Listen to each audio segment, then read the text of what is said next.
We're live. We're live with one of the OGs of Australian YouTube and reselling content, Codey Orgill, the man himself, one of the guys that I learned a lot from when I first got into the game. So big welcome to Codey. Thank you for joining us tonight. I really appreciate you taking some time out and spending with us. Yeah, thanks for the invite, guys.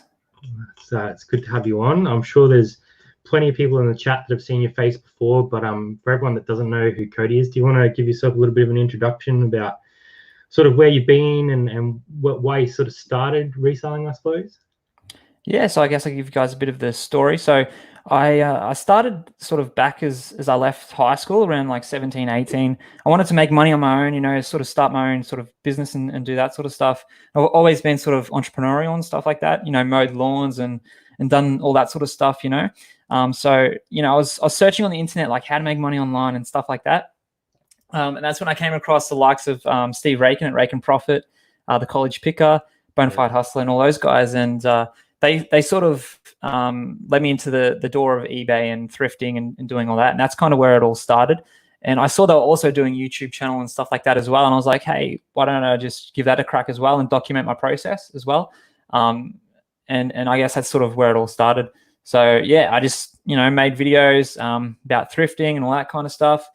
And just sharing like my hauls and all that. And that's sort of where my YouTube channel sort of started, was with the thrifting content. And then obviously, like, we have other passions in life and stuff. So, you know, I have a passion for traveling and that sort of stuff as well. So I started vlogging and documenting my travels and all that. So yeah, I guess it's just been sort of like a mix of like all that kind of stuff, all my passions and stuff. So yeah, I guess that's sort of where I started. And now I'm yeah, with you guys. So That's a lot between where it all started and where you are now, and we'll definitely get more into that in a bit. I'll just say a quick hello to a few people in the chat and thank them for coming. So we've got South London Reseller, OG for sure. The cat is about to destroy everything. She likes to be involved in our videos. Look, while I'm hustling, a lot of Aussie channels out there at the moment. So there's a lot of new names around, and Look Mum are just gone their year on reselling. So they're killing it. Thrifty Pixies, one of our close friends. Captain Op Shop Nerd, another Adelaidean. My mum's in the chat, so you know when mum's here, it's pretty important. Hey, mum. Diver Flipper, Brad, thanks for coming, Brad. Good to see you. Thrifting Oz Style, Jesse Lee is here as well. We're actually streaming on Facebook as well, so we've sort of got a few people in from all over the place. Frank, Mofo Chef Sarah, which is the better half of Look While I'm Hustling. Damien Bray, Reseller Down Under. Not sure if you've come across him before, but he's one of the guys that has come in nice and early and has been smashing content out. Michaela as well, Cajun Reseller. We've got some internationals here with us tonight as well. So a bit of an international crowd here to come see Codey, which is awesome. Cha-ching, cha-ching. And then Tommy Bernhard, he is from the US. We have Cupboard Collection. Cherie, Zach, we flip him good stuff. Zach has been around for a long time. Curbside, he does a lot of curbside pickups. Oh, yes. And it looks like we're down to the bottom of the chat tonight. So thanks everyone for coming. Obviously, we are looking forward to hearing a bit about Codey and where it all started. Obviously, you mentioned that you found the US first. When you started, there wasn't probably a lot of Australian content out there. Did you sort of start your channel to sort of open the gates for Australians, do you think? I definitely think so. I think that's sort of one of the sort of the reasons, I guess, why I started the channel was to, you know, connect with people and I guess like I never really knew like what would happen from starting my own sort of personal brand and that, but it's given me a lot of opportunities, you know, to meet people like in the comment section and stuff like that. It's been great. I guess, I just saw the people in the US doing it. So I said, I guess I just thought I just wanted to do it myself. But I don't really think there was any other Aussies on YouTube that were creating content, but I definitely would say that there were people, you know, out there in Australia that were thrifting and selling on eBay and stuff like that. But I don't really think anyone were really, you know, like on the internet in terms of like socials and stuff.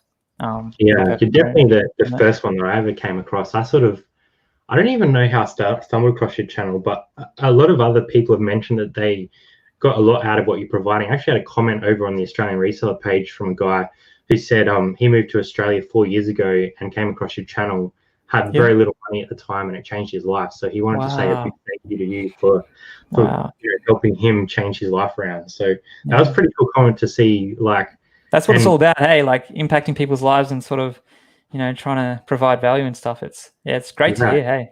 Yeah, I definitely wanted to pass that on because I didn't expect that you'd get to see that, but I think it's pretty awesome that you've left a legacy behind for all these other people to come and make money for themselves on a side hustle or full-time income. It sort of leaves its mark on a lot of people. So yeah, thank you for I guess being part of the catalyst for our journey as well. So leading the way. Yeah, leading the light. Yeah, no worries, guys. A few more dropping in. We've got the Aussie VHS Thrifter, a very funny Australian channel, one of our good friends. Ken Skeets is in, big media reseller, absolutely smashing it.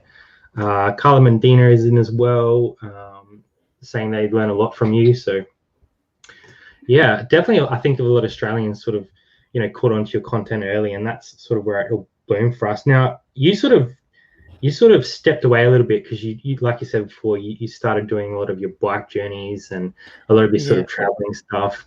So when you did that, did you step away from reselling altogether, or were you still selling stuff on Amazon and stuff like that? Or how did you sort of fund that journey, I suppose? So like that's sort of the conundrum I had was I wanted to travel heaps, but I couldn't really back that up with income or like long-term income through selling on eBay and stuff, because I had to be in a physical location, to source product and sell it.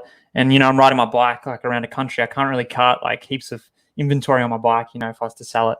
So like I had to sort of figure out a way to create income online where I guess that was a bit more sustainable than what probably selling on eBay is. But I was also selling books on Amazon FBA and shipping books in over to the US warehouses, which helped a lot as well. Yeah. But the previous trips that I've been on, like I couldn't really sustain it for any longer than a few months. And that's why I wanted to take a step back from the likes of selling on eBay and stuff. And I just wanted to focus on just building like one sort of sustainable business and just sort of come back to thrifting. And that's sort of like where I'm at right now, is coming back to thrifting at the moment. So I stepped away for about a year or so, and I worked on building a blog and creating content that can be, found on Google and getting an audience over to a blog and then monetizing it and through the likes of ads and affiliates and stuff like that. So yeah, Pommy Pix has dropped in as well. Good to see you, Rod. Thanks for dropping in. Everyone's loving Carl Modina's name, Funky Carl Modina.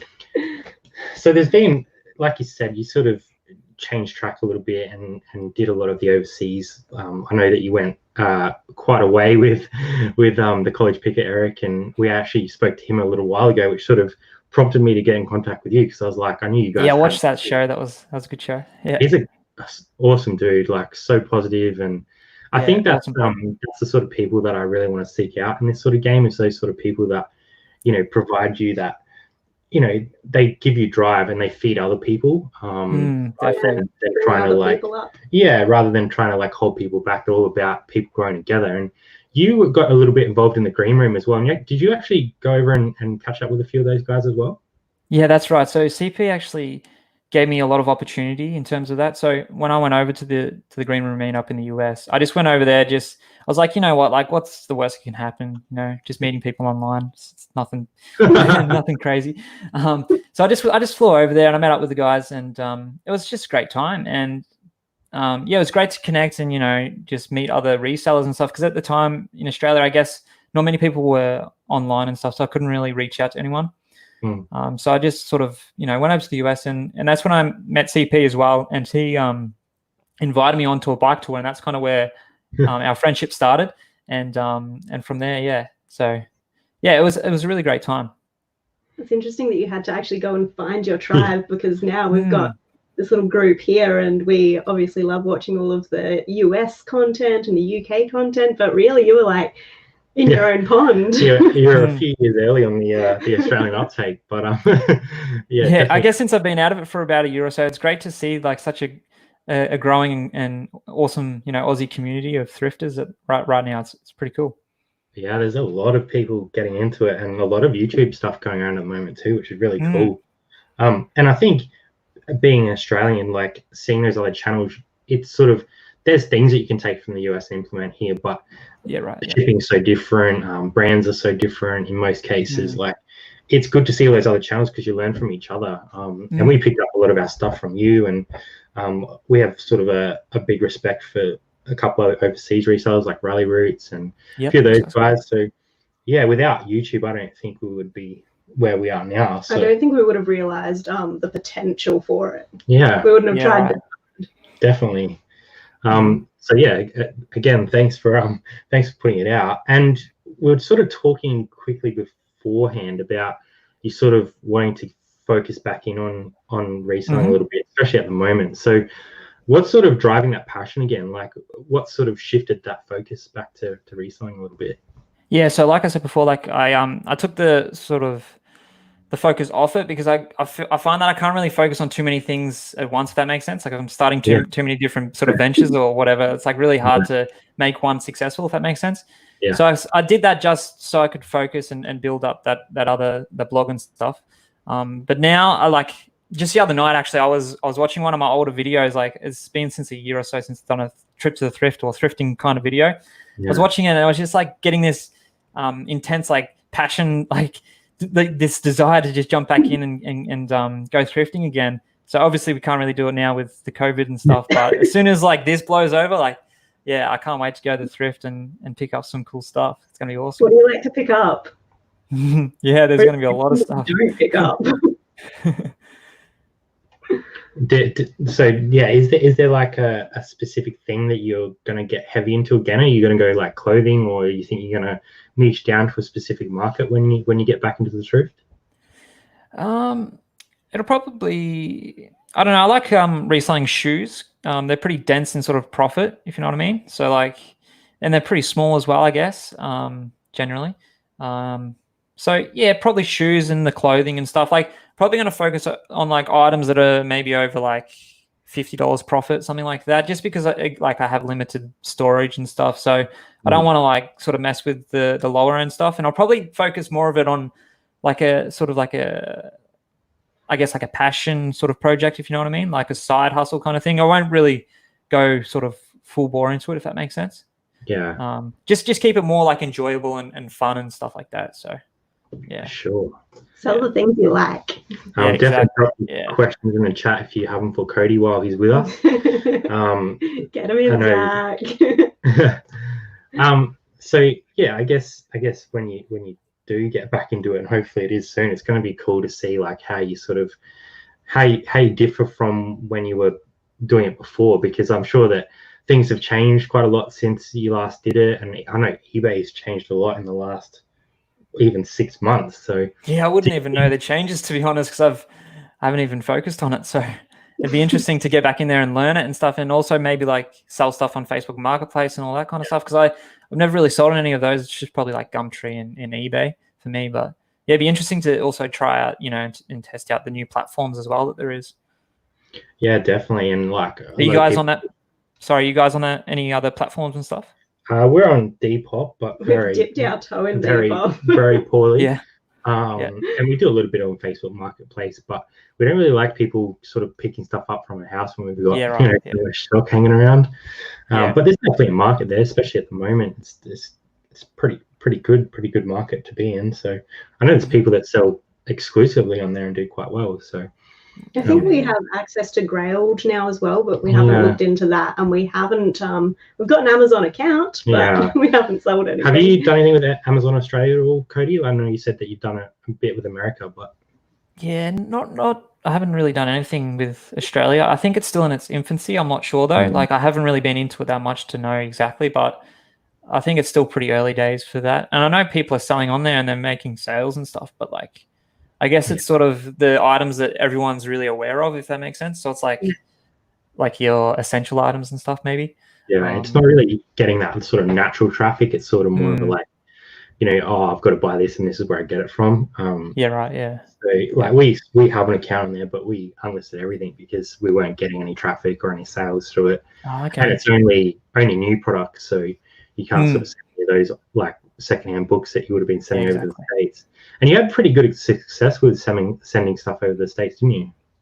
Yeah, it was pretty good. I was probably sending out like a box a week or so. And in each box, you probably have like $1,000 to maybe even up to $1,500 of profit in books. Yeah. And it's great. You just send it out and then it just makes the sales and just comes into your bank account. So yeah, it was really cool. Good feeling. I sort of looked at sending some stuff over to America before Australian one came online. And then they started talking about Australia, so I held off and then never ever did it because, like, well, we have Australia now. But I think you're right. It's sort of very early on in the game for Amazon, and I just don't think they have. I think Australia takes a long time to accept new things like that. Like, I think we're sort of a little bit slower than America. Yeah, I think we're like 5 years behind or something like that. So it's, yeah. I think most things we are, like, especially like YouTube, you've kind of seen America just blow up in the last 5 years in terms of YouTube content for reselling, and we're still very early on in that.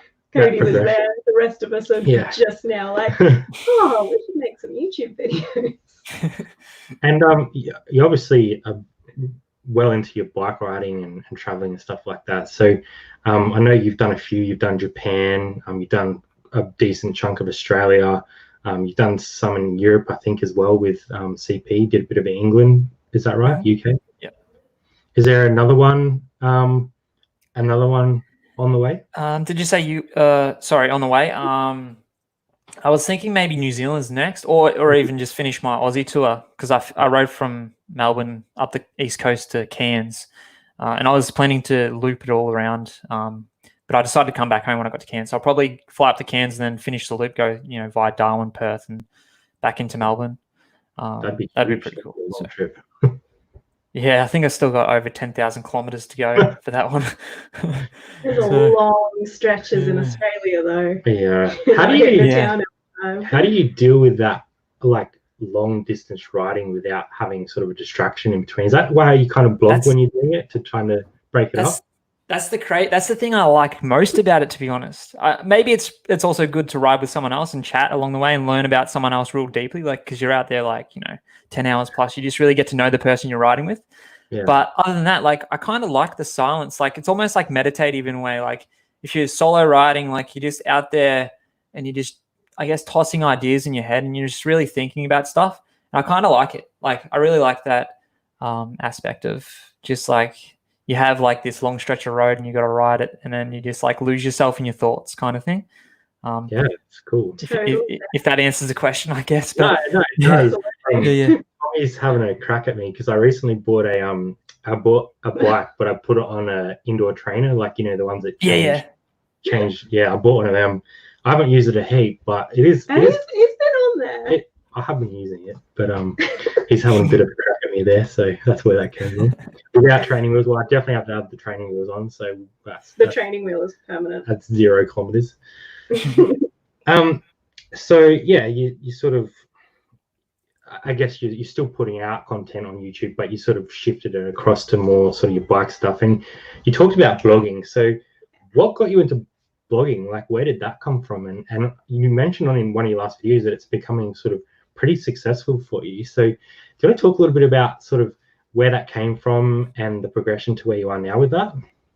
Yeah, right. So I guess I initially started like with the YouTube and stuff, and I've been trying to make money with YouTube for like 5 years now, and it just hasn't been, sustainable. Like, I haven't been able to make a decent income stream to live off, if that makes sense. So it's like, I was really struggling with that. And then I heard about blogging and I realized like it's actually a pretty good way to generate traffic that's sort of long term, because I guess you got YouTube and Google's obviously like the main search engine, followed by YouTube. So yeah, I just heard about it, and after that I just thought might as well give it a crack, and I brought a course, like a blogging course. These guys just like teach you how to do it. I didn't really want to waste my time sort of trying to figure it out on my own. So I ended up taking that course, and then I just like I just followed it to the T, and it's been almost 11 months now.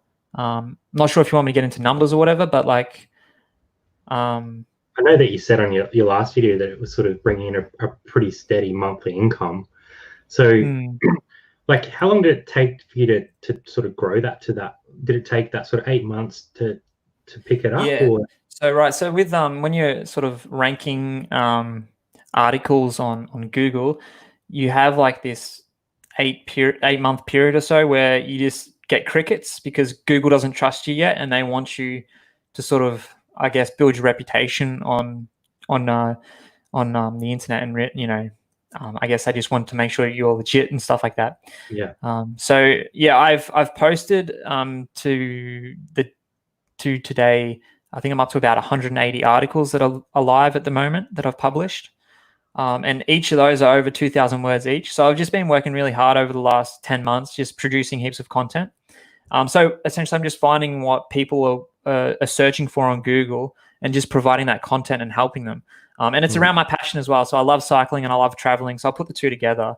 And I'm just writing about that every day. And it's, I'm passionate about it. So, there's a joy for me when I'm producing the content. I'm helping people that are also, I guess, similar-minded to me. So yeah, I just created a heap of content, and it took about 8 months before I saw any real traffic. And it was pretty slow going between that, 1 to 8 months period. And then after that, just skyrocketed. It's just crazy. Wow. So, I can give you guys some numbers if you want, but it's had about, I think it's at like 70,000 page views this month. Wow. And I make income 2 ways at the moment. So it's through ads. So you put ads like you do on your YouTube videos. It goes on the website, and then there's also affiliate links as well. So you might write an article about like the best 10 bikes or something, and you list the bikes out. You write a thorough description about the bikes and give value, and you add a link where someone can click over and go purchase it online, and you get a commission if you sell one of those bikes. I actually sold like $10,000 worth of bikes yesterday. So I get like 5% of that. So I made like $500 when I woke up that morning. It's pretty cool. Very happy with that. Hey. And yeah, it's awesome. Sort of like once you set it, it's there, and it's very passive. Yeah. Good question from Zach, and answer it to however you feel appropriate. But what is your main source of income, Codey? Yeah, so right now it's probably split. So I've got 2 main sources, and then I've got some eBay sales that are trickling through because I've been listing some stuff on eBay that I've had laying around for a few months. But the main 2 for me at the moment, I'm actually doing social media managing for 2 clients that I have. So they're sort of like a pet food brand, and I'm just helping them produce content and also scheduling the content out, and then engaging with potential audience and growing their audience. And that's half of my income. And then the other half is my blog, the Cycle Travel Overload blog. So yeah, it's just two income streams at the moment. So. And just going back to your blog, I actually had a look at it the other day because I heard you talking about it. I was like, I want to check this out. And I have to say, it's very professional in the way you've set it up. So I can see why it's getting those views now. It's pretty impressive. So do you have a creative preference between writing or filming? Yeah, that's the thing. Like when I was in school, I used to hate writing, and I hated English so bad, right? Like I couldn't write very well at all. And it's pretty funny that like I kind of am starting to like writing now, even though I kind of didn't really like it back at school. But I probably, if I had to choose, it would probably be videos. It's just like, I guess I just wanted to make money from my passion, and I couldn't really make it happen. So now I've proven that I guess like blogging makes a lot more money than YouTube for me right now. So it's kind of like I'm focusing on that at the moment. But yeah, I'm definitely gonna get back into producing more videos and stuff because that's what I enjoy most, is the connecting with people on a deeper level and stuff. So yeah, 100%. And you've obviously got that entrepreneurial streak in you. Like it's pretty clear even from the early days that you're always looking for different ways to make money. So what's without giving it away, do you have any sort of plans for the future to add extra income streams to your streams?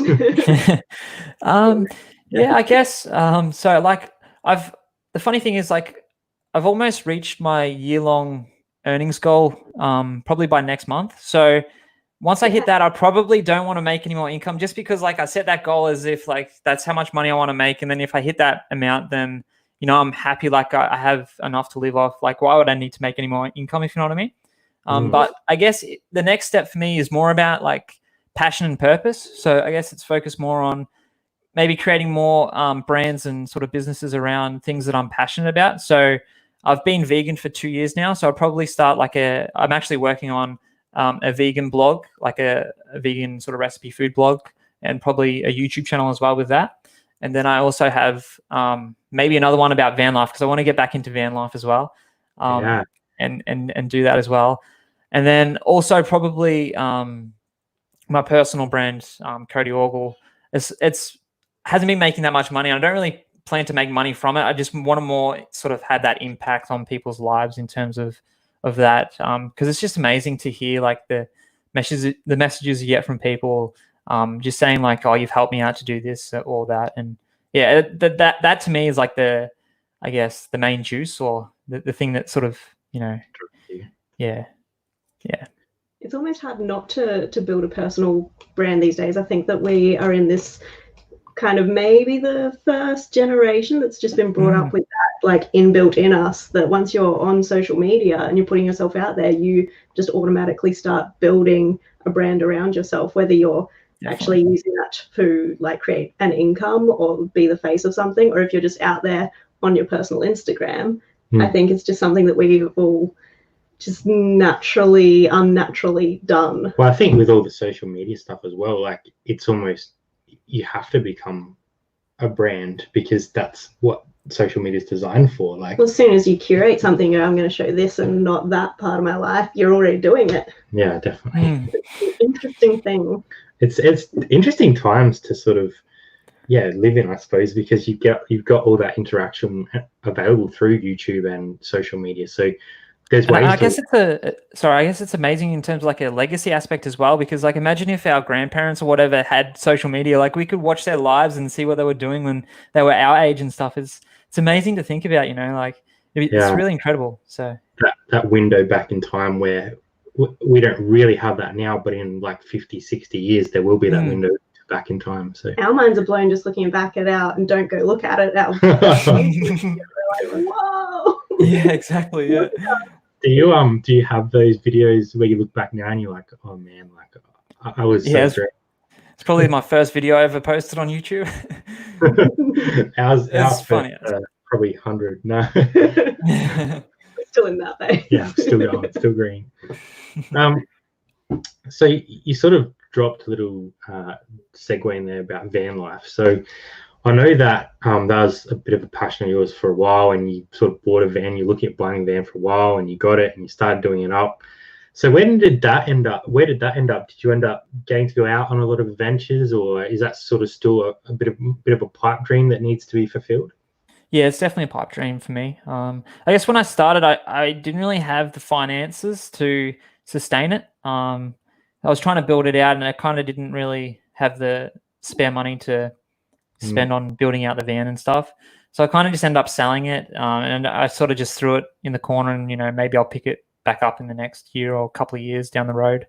There's definitely a future there with it, I see. It'd be just awesome. It's so dreamy. I'm just thinking about, like getting a van, just building it out and just driving to the outback and just chilling out in the red sand, so it'd be awesome. Yeah, that's we're actually from Alice Springs originally, so we know about the red sand. Go see the red sand.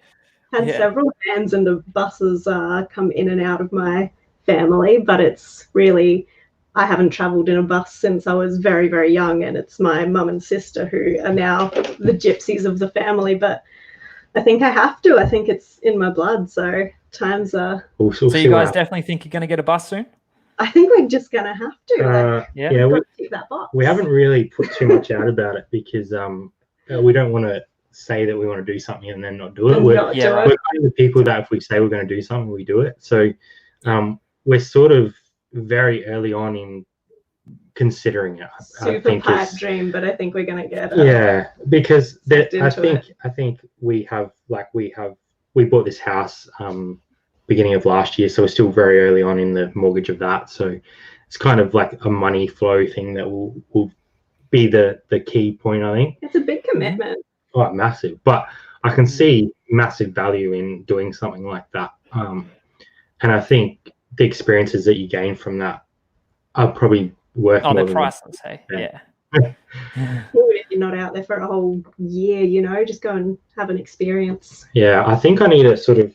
Yeah, just go away for like the weekend if you guys want to do something. Yeah. I think I need to break that sort of corporate chain because I've always been someone that's been in like a 9-to-5 job, pretty committed, worked hard to get where I am, and I always like to know where my next dollar is coming from. Yeah, and I find it very hard to just go out and do something. So I think I need to get the guts and take a leaf out of your book and just hit the road. I think at some point. You lean a lot more towards security than adventure. But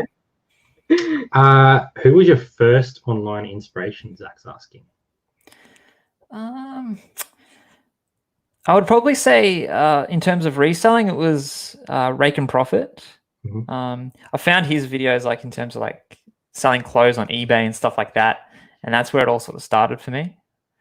But maybe like in terms of like motivation, inspirations and stuff. I don't know if you guys have heard of what's his name?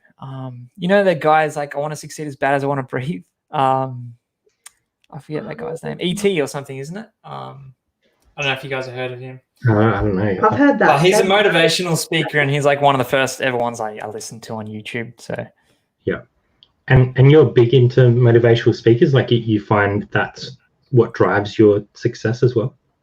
I guess in the beginning it did, but now I listen to motivational videos, and I kind of like don't really like them, to be honest. You're ready. I feel like I found my motivation, you know, and I'm ready to go, sort of thing. So yeah, I think that's the same as me. Like, I don't really find that stuff helpful for me because I already have my drive.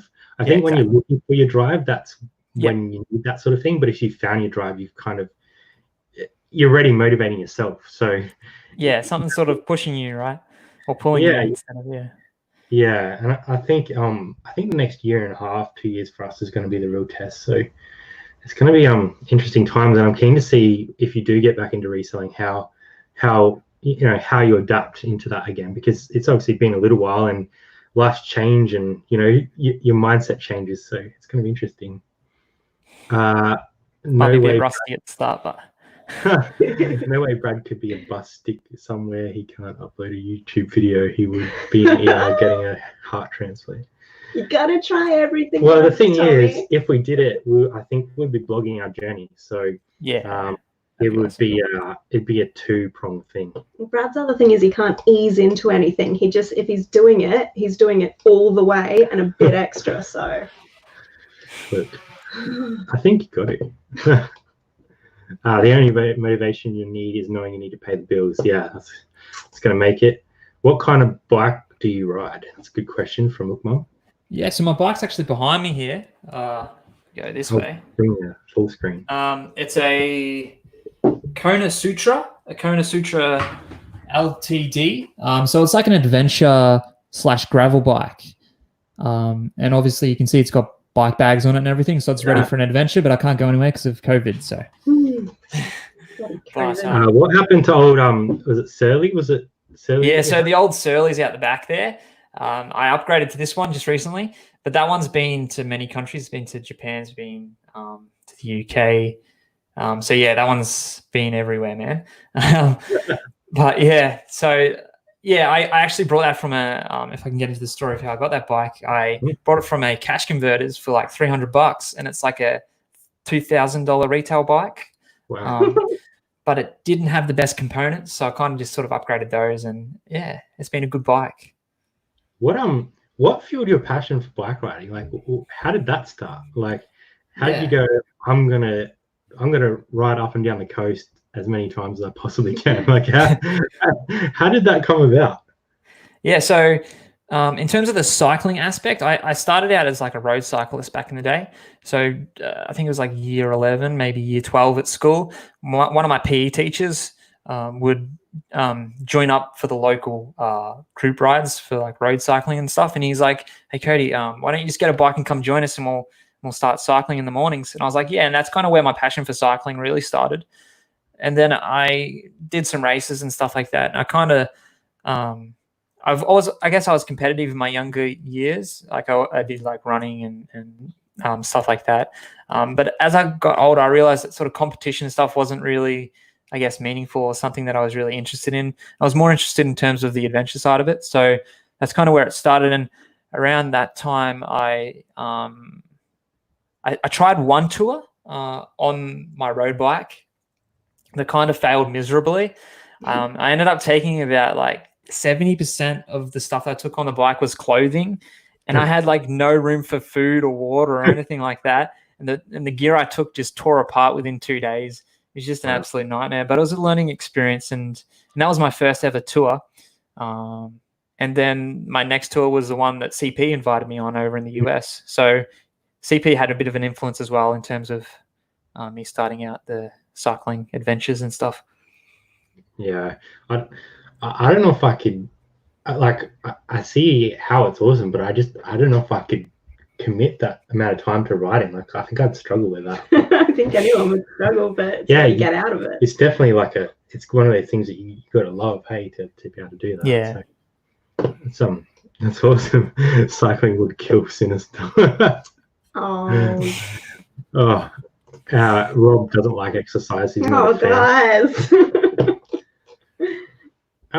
So I guess if you could only do one thing, like if it was reselling, doing your blog and writing, or something completely different, what would that one thing be that you would do to sustain yourself? Like if you had to give away everything else but one, what would it be? In terms of like money, like sustain myself financially, or like in terms of happiness, or happiness, I suppose.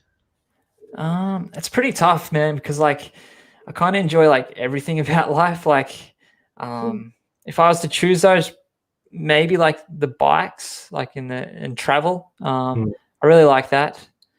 But it's really hard to choose because like there's so many things to be passionate about in life, and I really just want to like get it all in, you know. So and you don't have to choose. No, that's right. Just eat my cake. What is it? Have your cake and eat it too, or whatever. Exactly. Definitely. The only black Rod would ride is one with an engine underneath. Melton, thanks for dropping by. Zach said he couldn't wear spandex. I don't do the spandex anymore. Just loose clothing, you know, pretty casual. Yeah. And if I asked Eric this actually, if you could ride one place in the world, where would it be? Like if you could go to a dream ride, where would you ride? Oh, it's pretty hard. I'd probably go back to Japan because I've ridden Japan before and I loved it so much that I actually want to go back. Yeah. And it's really hard to tell in terms of like other countries because I guess I haven't really been there to see what it's like, you know. But yeah, probably Japan again, I would say. Would you like to do the Tour de France track at all, or the stages?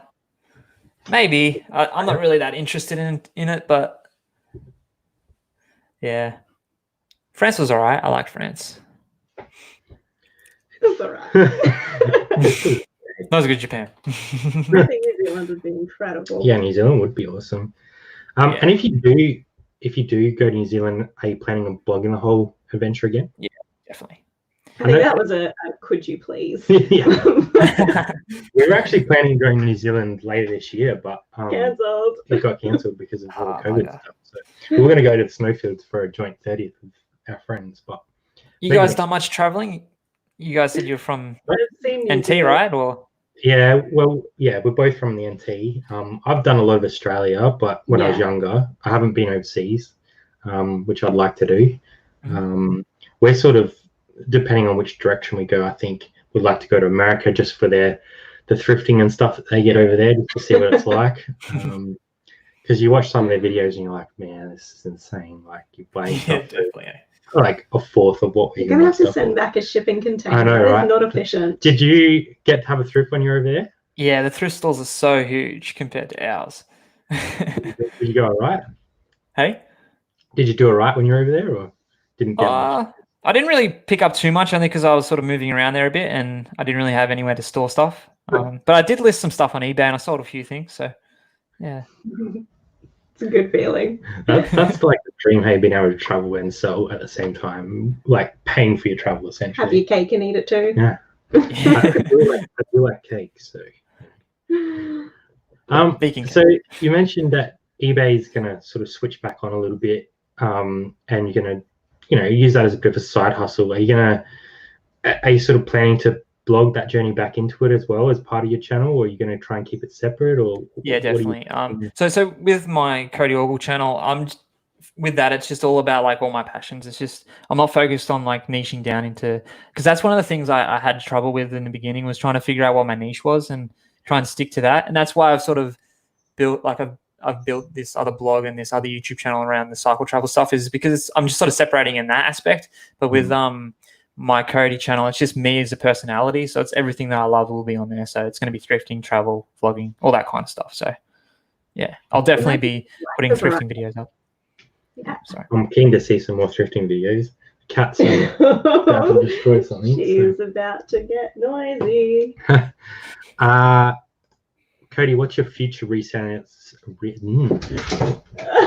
What's your future plans for reselling, or do you have any other plans for making money?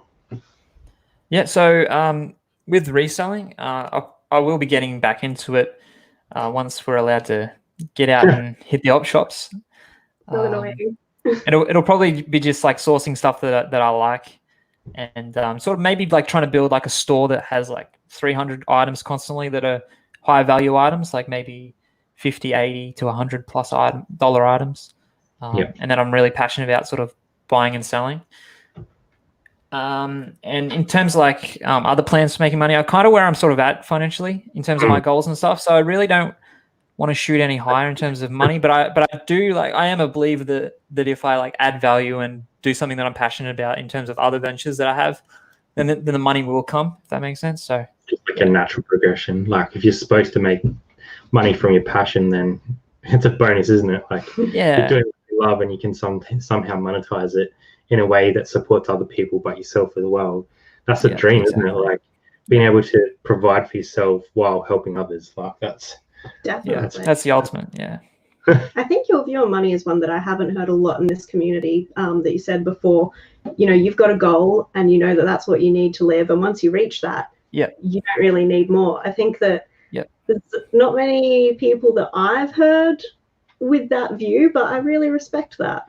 Yeah, I think it's human nature sometimes, like to want to, like you hit one level and then you want to get to the next level, and it's like a never-ending spiral, So I really think it can be like a negative thing.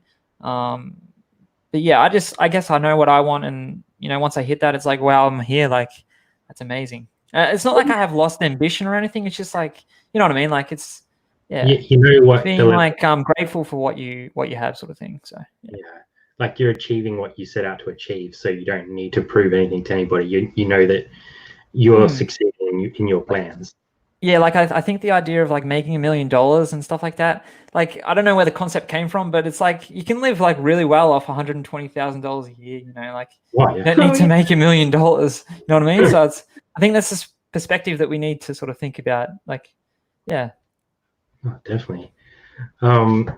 People are saying it would be great to see more reselling videos. It'd be cool to see come back in and put some more stuff out. What do you think about the Australian community now? Like it's sort of growing and has changed quite a lot in the last 12 months. I don't know if you've seen a heap of it, but are you sort of happy that Australia is sort of starting to make its mark, I suppose? Yeah, so I have been out of it for a while, and it's actually really amazing to get back into the sort of looking at, like everyone that's out there, and it's really amazing, actually. It's great. Yeah. It's really great. I think it's definitely like sort of, I'd say the last 12 months, it's really started to gain traction, and not just here, but overseas as well. Like the people in the chat, there's some UK people, some US people. I think there's been a lot of influx in terms of like really sort of high sort of business figures and stuff, like the likes of Gary Vee and stuff like that, right? Like he's been talking a lot about like the garage sales and all that kind of stuff. So that maybe has sort of like an impact on it as well. It's helped. Yeah. Definitely. Outside of reselling, what do you who do you watch? Like, do you watch much YouTube, and do you sort of look for new things all the time to try and expand your knowledge? Like, what are you trying to learn at the moment?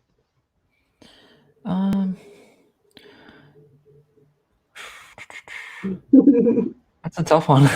You know, like I'm always reading and stuff. Like I got books here surrounding me, and I'm reading books. And it's been really good during the COVID, like in a way that we're able to sort of like cocoon into our homes and just sort of focus on ourselves and figuring out like our direction and stuff. So, like I've been learning to paint and stuff. Like I got a painting back here that I've been painting. So I don't know if you guys can see that, but it's like a yin yang thing. Yeah. So yeah, like I just been like getting creative and just doing paintings and stuff like that. I kind of want to learn like a bit more about what would you call it? I guess it's like online design, like with Adobe Illustrator and stuff. Because one of the other business ideas that I have, I want to create like t-shirts and stuff, like the vegan ones. So like create vegan t-shirt designs and stuff like that. I've done a little bit of it, but I want to get more into it. So yeah, just learning those sort of skills. What else? I don't know, I guess like podcasting as well, and like interviewing. Like I want to learn a bit more about that. It seems pretty cool, and I'm not really the best interviewer, so yeah, it'd be cool to learn a bit more about that and take some tips from you guys. You go where it takes you. You're a big storyboarder, hey? Like I remember back in the day that you used to do a lot of storyboarding and sort of putting your goals in front of you all the time so you could always have that in your vision. Is that still a big part of your life? Yeah, so that's I love that. Like there's this book here called The Secret. I don't know if you guys have heard of it. They tell you to make like a and I think it was Jim Carrey. It was amazing when I heard him tell this story that he wrote a check for himself for like $10 million. He gave himself like 3 years and he landed a deal with Dumber and Dumber or whatever, and he ended up getting a check for $10 million. So it's like the law of attraction and stuff like that. I really like that stuff. Yeah, it's really cool. I even wrote myself a check as well. So that's been sort of crumbling away there for the last 10 months. But yeah, I've got like vision boards and stuff in my room here surrounding me. Just like all the stuff that I sort of want to envision and sort of make come true in my life and stuff. So yeah, it's cool. It's pretty powerful stuff.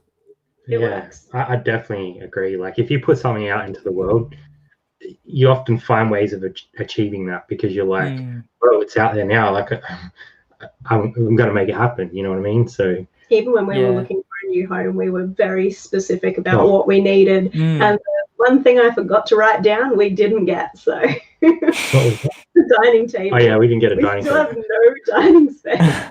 I didn't put it on there, so we got everything else though. Like, yeah, it's pretty insane if you put your mind to something. How and actually putting pen to paper about it can actually make that sort of, either make you strive harder to get it or whether you sort of or attraction and stuff like that. Like you can't just say like, I wish I want this, I wish I want this. It's not going to come. You got to put the work in, right? So it's like, but I guess it makes you, like you said, do directional action towards it. Like you're more narrow focused and you like know exactly what you want. And I guess it sort of fuels that desire and more for you to take more action. So yeah, I think cool.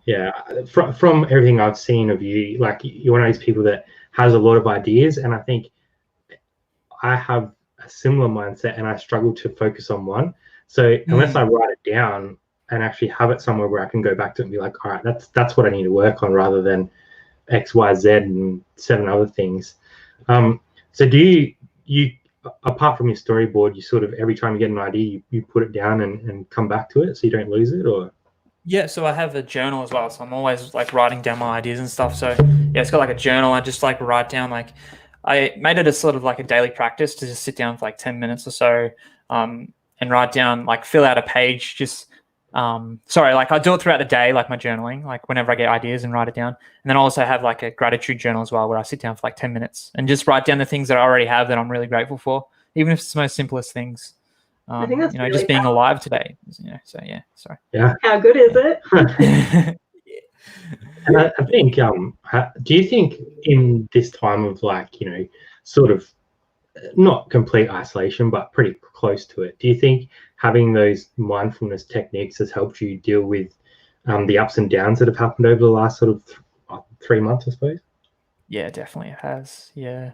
I've also been practicing like breath work and stuff. Like, have you heard of those? Like the Wim Hof method? I actually and stuff watched like that? a video about it a couple of days ago, and I was like, oh, that's pretty cool. And I've done, when I was playing a lot of sport, we did a lot of like yoga and stuff like that, which cool. kind of like, integrates with a little bit. But how have you found that journey so far? Yeah, that's been pretty amazing. So it's almost like meditation as well, and yoga and all that kind of stuff. And you're like feeling your body, like charging up your body with so much oxygen that it doesn't really get that much oxygen normally. Like we're just sort of breathing in a limited amount of oxygen. But when you really force yourself to breathe in heaps and heaps of oxygen, I don't know what it does like internally. It definitely does something. But you just like, you feel like so charged and like reset. And I guess you have no space in your mind to be worried or have anxiety about the future or the past or anything like that. You're just in the present, you know, like you're sort of a pure being. I don't know. Yeah. Awesome.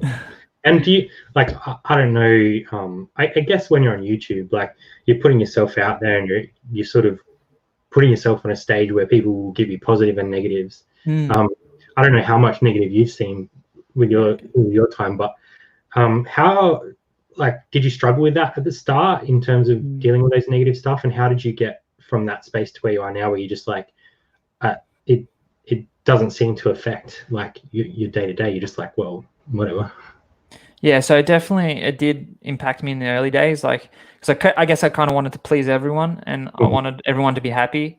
But then, like, when people would comment, like, oh, like these really mean comments, like, it would really get me down. Like, I'd probably get like 10 really nice comments, and then that one comment, and I'd really focus on that one comment, and it would just tear me down. But I guess since, like, you know, the last 5 years since I've been on YouTube or so, like, I've really come to the conclusion that maybe it's probably nothing to do with me personally. It's more something to do with them, and it's just their reflection of what they're feeling inside towards me, if that makes sense. So it's like, I guess I have some kind of sympathy towards them in terms of like, okay, like, I'm sorry you feel that way. You know, maybe it's, you know, just your problem.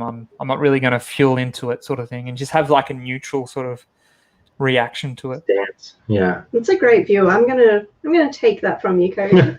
Taking that on. Does the Wim Hof method include cold showers? Yeah. I don't know if I can do that. How's that go? It was tough at the start, I tell you. Like the first 10 days, it's really, really hard. But now I can have a cold shower for like 5 minutes. I can stay in a cold shower all day if I wanted to. Like my body is adapted to it. It's amazing. Like I'm standing under freezing cold water, and I literally like can stay under there for as long as I want. Like I don't like gasp for air because I've had the training now, like of breathing in so much oxygen that your body is able to cope with it, and you keep warm internally. It's amazing.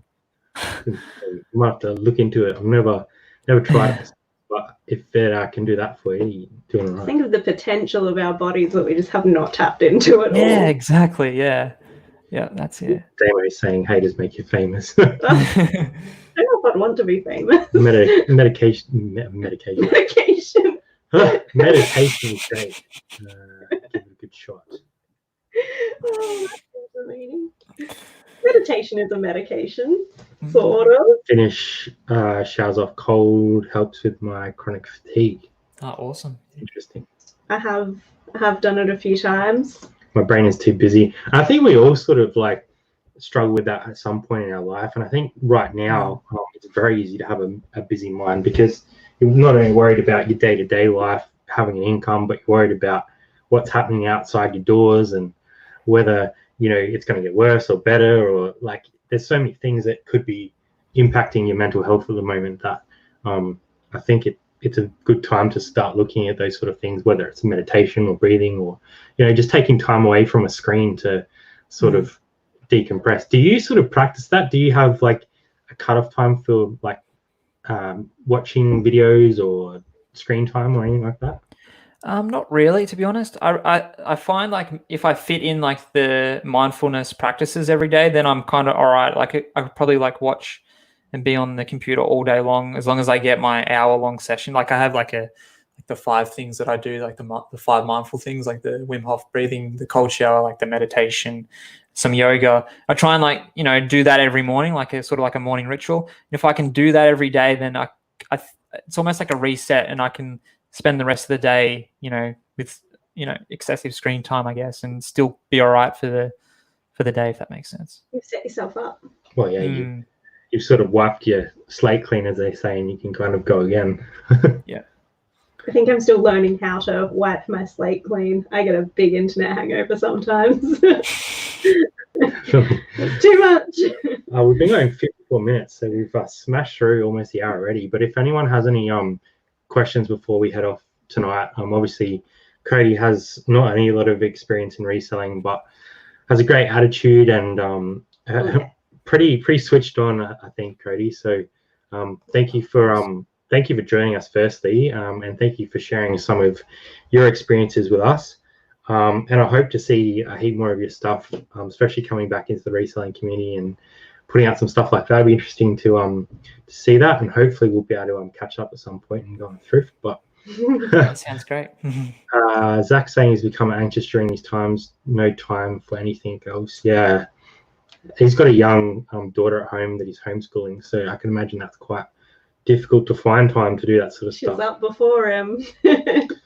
They're waiting. It can be like the first start of homeschooling each day. So silence. Autobiography of Yogi is a great book to read to start off. There we go.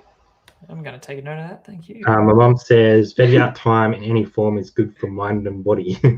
Whether it's meditation, yoga, or just having a cup of sitting outside listening to the birds. Take care. Thanks, Mum. Wise beyond her years. Where